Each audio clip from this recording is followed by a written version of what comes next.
उत्तरी इजराइल से लेबनान पर वैसे ही मिसाइलें दागनी शुरू कर दी जैसे गाजा में दागी थी, जिससे लगने लगा कि इजराइल में जंग का एक और मोर्चा खुल गया, क्योंकि इजराइल की सेना ने दावा किया कि हिजबुल्लाह के लड़ाकों ने इजराइल में एंटी टैंक मिसाइलें दागी, जिसके जवाब में इजराइल ने दक्षिणी लेबनान में हाहाकार मचा दी, जिसकी तस्वीरें भी इजराइल की सेना ने जारी की, जिसमें इजराइल की मिसाइलें कहर बनकर टूटती दिखी और एक के बाद एक इमारत से टकराने लगी, जिसके बाद कई धमाके हुए, धुएं का गुबार उठा और आग की लपटें दूर दूर तक फैल गईं। इजराइल की सेना ने लेबनान पर बमबारी की वजह बताई और दावा किया कि इजराइल ने वहां हिजबुल्लाह के उन ठिकानों को निशाना बनाया जहां से उत्तरी इजराइल पर एंटी टैंक मिसाइलें दागने की कोशिश की गई, जिसका बदला इजराइल ने दक्षिणी लेबनान में गाजा जैसी बमबारी करके लिया और सुबह सुबह दक्षिणी लेबनान पर अब तक का सबसे खतरनाक हमला कर दिया। जिस समय इजराइल ने लेबनान पर बमबारी की, न्यूज 18 की टीम वहां मौजूद थी और इजराइल का हिजबुल्लाह पर किया गया हमला न्यूज 18 के कैमरे में कैद हो गया। इजराइल की सेना उत्तरी बॉर्डर पर अलर्ट है। वो हमास का समर्थन करने वाले हिजबुल्लाह के लड़ाकों का कोई वार खाली नहीं जाने दे रही। इजराइल ने दक्षिणी लेबनान में हर उस इलाके को टारगेट किया जहां उसे हिजबुल्लाह के लड़ाकों के छिपे होने का शक था और इसीलिए इजराइल की मिसाइलें दक्षिणी लेबनान के अल्मा अल-शाब इलाके में गिरी, जहां इजराइल की मिसाइलों ने कई किलोमीटर में फैले जंगलों को काली राख में बदल दिया।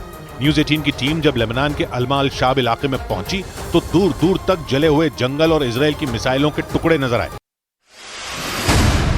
हिजबुल्लाह के लड़ाकों को गुरिल्ला वॉर में मदद मिलती है, क्योंकि जंग लड़ने के इस तरीके में दुश्मन पर हमला करने के बाद हिजबुल्लाह के लड़ाके छिप जाते हैं। हिजबुल्लाह के लड़ाकों को युद्ध के इस तरीके में माहिर माना जाता है और इसीलिए दक्षिणी लेबनान का अल्मा अल-शाब उनका अहम ठिकाना बन गया। लेकिन इजराइल की मिसाइलों ने इस इलाके के जंगलों को बर्बाद कर दिया। वैसे इजराइल ने अपनी मिसाइलों से वहां के किसी घर को निशाना नहीं बनाया, लेकिन इजराइल के हमले के डर से पूरा इलाका खाली हो गया।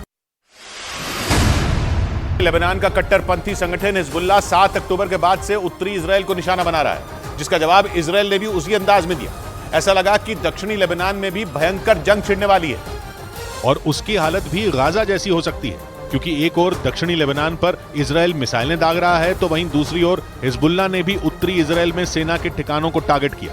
कतर के न्यूज चैनल अल जजीरा ने दावा किया कि हिजबुल्लाह ने उत्तरी इजराइल में सेना के 5 ठिकानों को निशाना बनाया, जिनमें उत्तरी इजराइल में सेना के बिरकत रिशा, रामिया और अल-मनारा जैसे ठिकाने शामिल हैं।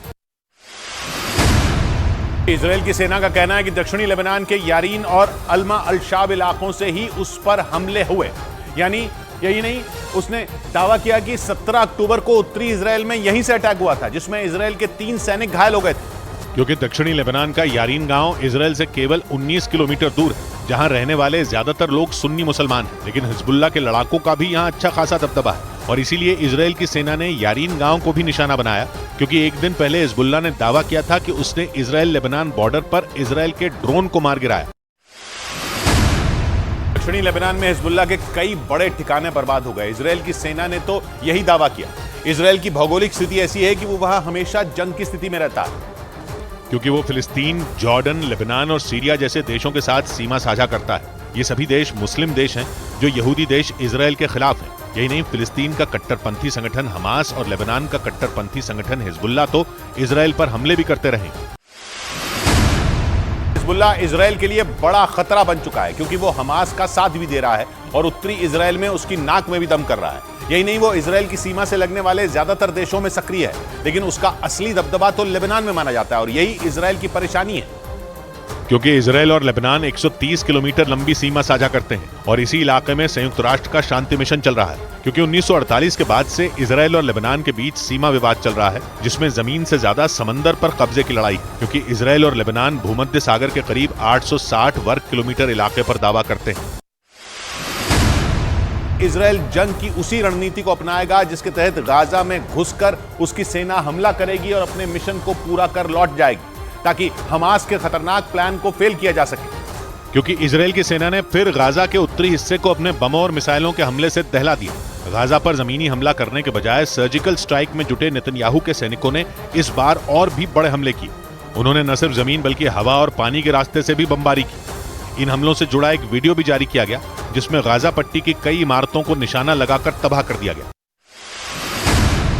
इजराइल की सेना के सामने सबसे बड़ी चुनौती उन सुरंगों से पार पाना है जो हमास ने गाजा में बना रखी हैं। दावा किया जाता है कि उन्हीं सुरंगों से हमास के लड़ाकों ने इजराइल को परेशान कर रखा है और इसीलिए इजराइल ने जमीनी हमले के बजाय गाजा पर छोटी छोटी स्ट्राइक करने का रास्ता चुना, ताकि उसे भारी नुकसान न उठाना पड़े, क्योंकि हमास की सुरंगों की जानकारी वो पहेली बन चुकी है जिसे इजरायल और उसका सबसे बड़ा मददगार अमेरिका भी सुलझा नहीं पाया। हालांकि इजरायल ने कई बार गाजा पर जमीनी हमले की धमकी दी, यानी शुरुआत में इजरायल की योजना अपने टैंकों और बख्तरबंद गाड़ियों का काफिला लेकर सीधे गाजा के उत्तरी हिस्से में घुसने की थी। अमेरिका ने इजरायल को दी। अमेरिकी मीडिया के मुताबिक गाजा में घुसकर इजरायल जो कार्रवाई कर रहा है उसके पीछे बाइडेन सरकार का ही दिमाग है। और बाइडेन की सलाह पर ही बेंजामिन नेतन्याहू ने सर्जिकल स्ट्राइक शुरू की। यही नहीं, अमेरिकी मीडिया ने तो यहाँ तक दावा किया कि बाइडेन ने नेतन्याहू को कुछ और दिनों तक इसी तरह हमला करने की राय दी और ये सब कुछ बंधकों की हिफाजत के लिए किया गया। इजरायल को गाजा में अपने पैर पसारने का पूरा मौका भी मिल रहा है। इजरायल की सेना के मुताबिक गाजा पर छोटी छोटी स्ट्राइक करना उसके जमीनी हमले का ही हिस्सा है। यानी गाजा पर पूरी ताकत से हमला करने से पहले इजरायल की सेना वहां अपने लिए एक बेस तैयार करने में जुटी है। वो उत्तरी गाजा में एक ऐसे इलाके का चयन कर रही है जहां से वो अपने सैन्य अभियान को चला सके, और इसी के लिए इजरायल के सैनिक लगातार हमास के कई रॉकेट लॉन्चर, कमांड सेंटर और सुरंगों पर निशाना साध रहे हैं। गाजा की घेरेबंदी कर हमले की तैयारी में जुटी इजरायल की सेना को ईरान ने बड़ी धमकी दे डाली। ईरान ने दो टूक कहा कि इजरायल की सेना अगर गाजा में जमीनी हमले करती है तो वो उसकी पहली और आखिरी गलती होगी और हमास के लड़ाके गाजा में इजरायल की सेना को दफन कर देंगे। ईरान की सेना की branch Islamic revolutionary guard core के कमांडर हुसैन सलामी ने चेतावनी दी कि अब इजरायल का खात्मा तय है और हमास के लड़ाके इजरायल को दुनिया के नक्शे से मिटाने के लिए तैयार बैठे हैं। इजरायल के 3 लाख से ज्यादा सैनिक और 3000 से ज्यादा टैंक गाजा पर किसी भी वक्त जमीनी हमले के लिए तैयार बैठे हैं। हमास के खात्मे की तैयारी में जुटी इजरायल की सेना ने गाजा में अस्पतालों और मस्जिदों पर हमले तेज कर दिए। हमास ने आरोप लगाया कि इजरायल ने एक बार फिर गाजा में मौजूद अस्पतालों, मस्जिदों, यहां तक कि स्कूलों पर भी मिसाइलें बरसाईं, जिनकी वजह से वहां भारी तबाही मच गई। गाजा के अस्पताल में हुए हमले से जुड़ा एक वीडियो भी सामने आया जिसमें कुछ लोग अपनी जान बचाने के लिए यहाँ वहां भागते नजर आए। वहां हुए मिसाइल हमले के बाद हालात इतने बुरे हो गए कि उस अस्पताल की इमारत में धुएं के अलावा और कुछ नजर नहीं आया। इजरायल ने इन आरोपों को सिरे से नकारते हुए यह दावा कर दिया कि यह सब हमास की सोची समझी साजिश है। इजरायल ने आरोप लगाया कि हमास की सुरंगों का नेटवर्क इन्हीं अस्पतालों और मस्जिदों के नीचे है और उनमें छिपे हमास के लड़ाके गाजा के आम लोगों को कवच की तरह इस्तेमाल कर रहे थे। इजरायल के मुताबिक हमास और उससे जुड़े कई और चरमपंथी संगठनों ने गाजा के अस्पतालों और स्कूलों को अपने हेडक्वार्टर्स में तब्दील कर दिया।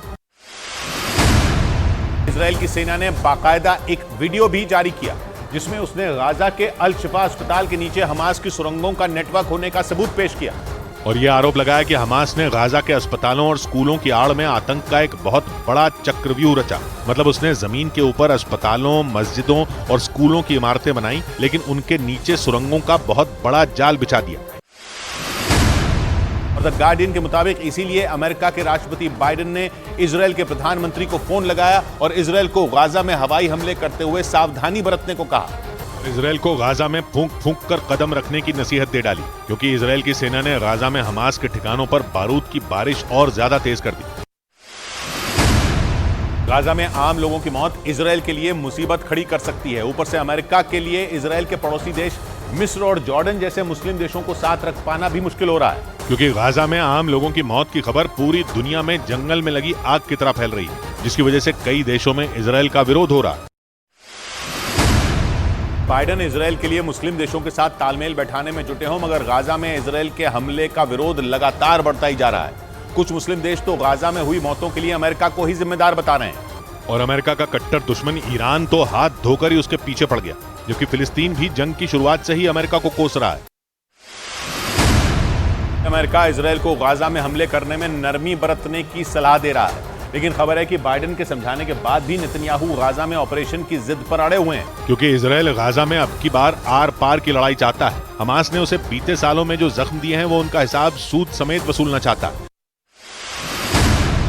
इजरायल का गुस्सा इसलिए भी भड़का हुआ है क्योंकि हमास ने उनके लोगों को बंधक बनाकर रखा है। इसीलिए इजरायल के प्रधानमंत्री नेतन्याहू ने एक बार फिर साफ कर दिया कि जब तक इजरायल के लोगों को छोड़ा नहीं जाएगा, गाजा पर जारी हमले बंद नहीं होंगे। क्योंकि हमास ने उसके लोगों के साथ 7 अक्टूबर को जो किया था वो पूरी दुनिया ने देखा। इजरायल पर हमले के बाद हमास के लड़ाके 200 से ज्यादा लोगों को बंधक बनाकर गाजा ले गए थे, जिसके बाद उन्होंने गाजा पर हमले बंद नहीं करने पर बंधकों को मारने की धमकी तक दी थी। इसी बात से इजरायल की सेना का गुस्सा और ज्यादा भड़का हुआ।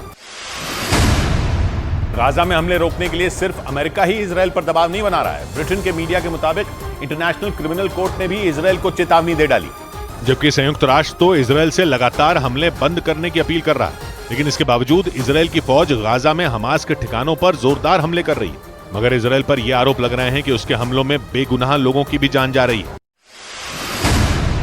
दुनिया के कई देश इजरायल के खिलाफ खड़े हो गए हैं, लेकिन इजरायल को इससे रत्ती भर भी फर्क नहीं पड़ा। रफा बॉर्डर पर इजरायल की बमबारी की वजह से गाजा में जरूरतमंदों तक मदद ही नहीं पहुंच पा रही और वहां लोगों पर भूखे मरने का खतरा मंडराने लगा। पहले ही गाजा के लोग बिजली पानी की कटौती से परेशान हैं, जबकि इजरायल के हमलों ने उन्हें खौफ से भर दिया। लेकिन अब इजरायल की बमबारी का असर रफा बॉर्डर क्रॉसिंग पर पड़ रहा है। रफा बॉर्डर क्रॉसिंग का इस्तेमाल गाजा में मदद भेजने के लिए किया जा रहा है। वहीं इजरायल को यह डर सता रहा है कि कहीं इसके रास्ते हमास के लड़ाके बाहर से हथियार न मंगवा लें। और अगर वो ऐसा करने में कामयाब हो गए तो इजरायल की मुश्किलें बढ़ सकती हैं। कुछ दिनों पहले ही इजरायल की सेना ने एक वीडियो जारी किया था, जिसमें उसने ये दावा किया कि एक अनाज के बोरे में हथियार भरकर हमास के लड़ाकों तक पहुंचाने की कोशिश की गई। 10 साल बाद हानिया को 2017 में हमास के राजनीतिक ब्यूरो का प्रमुख चुन लिया गया था। दावा है कि वो पिछले कई साल से अपने परिवार के साथ पश्चिम एशिया के देश कतर में रह रहा, जबकि कुछ रोज पहले इजरायल की मीडिया ने यह दावा किया था कि हानिया कतर नहीं बल्कि तुर्की में छिपा। और वहीं से उसने इजरायल में तबाही की स्क्रिप्ट लिखी थी और हानिया की लिखी स्क्रिप्ट पर हमास के लड़ाकों ने इजरायल के लोगों को मौत बांटी थी। उस दौरान ये खबर सामने आई थी कि हमास का मुखिया अपने परिवार के साथ कतर में है। लेकिन जंग छिड़ने के करीब 15 दिन बाद इजरायल के अखबार द टाइम्स ऑफ इजरायल ने दावा किया था कि इस्माइल हानिया तुर्की में छिपा है। दावा यह भी किया गया था कि तुर्की ने हानिया को देश छोड़ने का फरमान सुना दिया था। इजरायल की खुफिया एजेंसियां दिन रात जुटी हैं। इस्माइल हानिया के अलावा इजरायल को हमास का लादेन माने जाने वाले यहिया सिनवार की भी तलाश है। वो कहां है, किस इलाके में छिपा है, कैसे अपने खतरनाक मंसूबों को अंजाम दे रहा है, इसकी कोई भी जानकारी इजरायल के पास मौजूद नहीं लगती। हालांकि इजरायल की खुफिया एजेंसी मुसाद यहिया सिनवार की तलाश में एड़ी चोटी का जोर लगा चुकी है, लेकिन इसके बाद भी सिनवार का एक भी सुराग इजरायल की खुफिया एजेंसियों के पास नहीं है। और इजरायल का मानना है कि सिनवार खूंखार आतंकी ओसामा बिन लादेन से भी ज्यादा खतरनाक है। इजरायल के अखबार द टाइम्स ऑफ इजरायल के मुताबिक हानिया और सिनवार के अलावा इजरायल को हमास के 4 बड़े नेताओं की तलाश है, जिनमें पहला नाम मोहम्मद दईफ का है, जो हमास की सैन्य शाखा अल कासम ब्रिगेड का प्रमुख है। इजरायल के मीडिया का दावा है कि दईफ की अगुवाई में ही अल कासम ब्रिगेड के लड़ाकों ने इजरायल में घुसकर वहां शवों का ढेर लगा दिया था। खालिद मशाल हमास का वही नेता है जिसने 27 अक्टूबर को केरल के मलप्पुरम में फिलिस्तीन समर्थकों की एक रैली को वीडियो कॉन्फ्रेंसिंग के जरिए संबोधित किया था। उस रैली को कट्टरपंथी संगठन जमाते इस्लामी की यूथ विंग ने आयोजित किया था, जिस पर 2019 में ही बैन लगा दिया गया था। इसी संगठन के यूथ विंग ने 27 अक्टूबर को केरल के मलप्पुरम में फिलिस्तीन के समर्थन में एक रैली का आयोजन किया था। उसी रैली को हमास के पूर्व प्रमुख खालिद मशाल ने वीडियो कॉन्फ्रेंसिंग के जरिए संबोधित किया था। एक रिपोर्ट के मुताबिक हमास के खालिद मशाल को इजरायल कई बार मारने की कोशिश कर चुका है। पश्चिमी मीडिया के मुताबिक सितंबर 1997 में जॉर्डन में रह रहे खालिद मशाल को मारने के लिए इजरायल की सरकार ने उसे पहली बार मारने का आदेश दिया था। और एक रिपोर्ट के मुताबिक इजरायल की खुफिया एजेंसी मुसाद के 2 एजेंट खालिद मशाल को मारने के लिए जॉर्डन में उसके ऑफिस पहुंचे थे। जैसे ही मशाल अपने ऑफिस से बाहर निकला, मुसाद के एजेंटों ने उसके कान में खतरनाक जहर डाल दिया था। नेतन्याहू नहीं बल्कि खुद मुसाद के अधिकारियों ने भी इस बात पर हामी भरी थी कि हमास को कम आंकना उनकी सबसे बड़ी चूक साबित हुई। इसके अलावा इजरायल की सुरक्षा एजेंसी शिन बेत के अधिकारियों ने भी यह बात मानी थी कि अगर वो पूरी तरह अलर्ट रहते तो हमास के हमले को टाला जा सकता था, लेकिन ऐसा नहीं हो पाया और 7 अक्टूबर को इजरायल पर हमास ने रॉकेटों की बारिश कर दी थी। इस हमले के बाद गाजा की खुफिया एजेंसी मुसाद और सुरक्षा एजेंसी शिन बेत की चौकसी पर सवाल उठे। यहां तक कि इन दोनों ही एजेंसियों के अधिकारियों ने हमास की प्लानिंग के बारे में खबर न होने की बात तक कबूल कर ली थी। अमेरिकी अखबार न्यूयॉर्क टाइम्स ने तो यह दावा भी किया कि इजरायल की सेना ने करीब साल भर से हमास के वायरलेस रेडियो को ट्रैक करना तक बंद कर दिया था, जिसके बाद यह आरोप लगाए जाने लगे कि इजरायल पर हुआ अब तक का सबसे बड़ा हमला उसकी अपनी लापरवाही की वजह से ही हुआ। क्योंकि न्यूयॉर्क टाइम्स के मुताबिक इजरायल की सेना और सुरक्षा एजेंसियां हमास से इस कदर बेफिक्र हो चुकी थी कि उन्होंने हमास के रेडियो को ट्रैक करना ही बंद कर दिया था। ये इकलौता मोर्चा नहीं है जहां इजरायल की खुफिया एजेंसी मुसाद फेल हुई।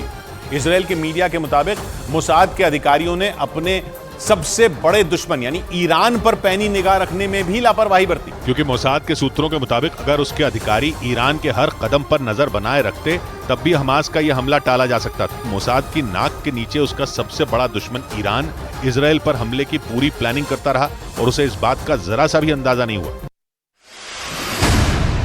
इजराइल अपने तीसरे पड़ोसी सीरिया से भी जंग लड़ने के लिए आमादा नजर आ रहा। सीरिया इजराइल का पुराना दुश्मन है, इसलिए इजराइल ने पिछले हफ्ते भी सीरिया पर इतना घातक वार किया था कि सीरिया के 8 सैनिक मारे गए थे। और एक हफ्ते के अंदर इजराइल दोबारा सीरिया पर टूट पड़ा, जिसका उसने बाकायदा वीडियो भी जारी किया। इजराइल के अकेले लड़ाकू विमान ने सीरिया में रॉकेट लॉन्चरों पर भर भर कर बारूद बरसाया।